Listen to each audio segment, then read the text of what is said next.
ஒரு அழகான காட்டில் ஒரு குட்டி முயல் தன்னோட சின்ன வீட்டில் தூங்கிக்கிட்டு இருந்துச்சு. அப்போ சூரியன் உதிச்சதும் குட்டி முயல் கண்ணை திறந்து மெல்ல எழுந்தது. அது ரொம்ப நல்ல முயல், ரொம்ப நேர்மையான முயல்.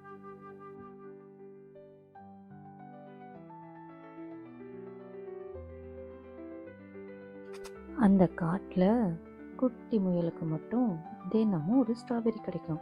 அது அவனோட தினசரி சாப்பாடு. குட்டி முயல் அந்த ஸ்ட்ராபெரிய சந்தோஷமா தனியா தான் சாப்பிடும்.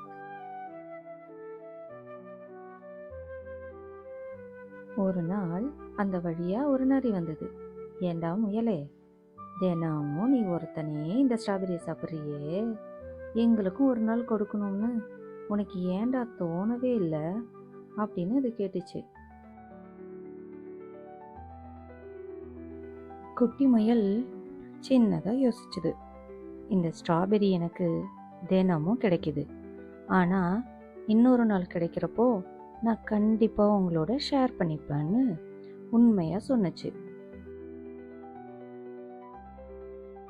அப்புறம் 2 பேரும் பேசிக்கிட்டு காட்டு வழியாக போனாங்க. அடுத்த நாள் குட்டி முயலுக்கு இன்னொரு ஸ்ட்ராபெரி கிடைச்சிது. அது தன்னோட வாக்குறுதியை நினைச்சது. அந்த குட்டி முயல் ஸ்ட்ராபெரியை எடுத்துக்கிட்டு தன் ஃப்ரெண்ட்ஸை பார்க்க வேகமாக ஓடிச்சு. அந்த ஸ்ட்ராபெரியை நரிக்கும் ஆமைக்கும் சந்தோஷமாக பகிர்ந்து கொடுத்துச்சு. அப்புறம் என்ன, காட்டில் எல்லாரும் ரொம்ப சந்தோஷமாக குட்டி முயலை கொண்டாட ஆரம்பிச்சாங்க. தன்னோட வாக்குறுதியை காப்பாற்றி எல்லாரோடையும் பகிர்ந்துக்குச்சு. குட்டீஸ், இந்த கதையிலேருந்து நீங்கள் என்ன தெரிஞ்சுக்கிட்டீங்க? வாக்குறுதியை காப்பாற்றுறதும் நேர்மையின் ஒரு பகுதி தான். தெரிஞ்சுக்கிட்டீங்களா?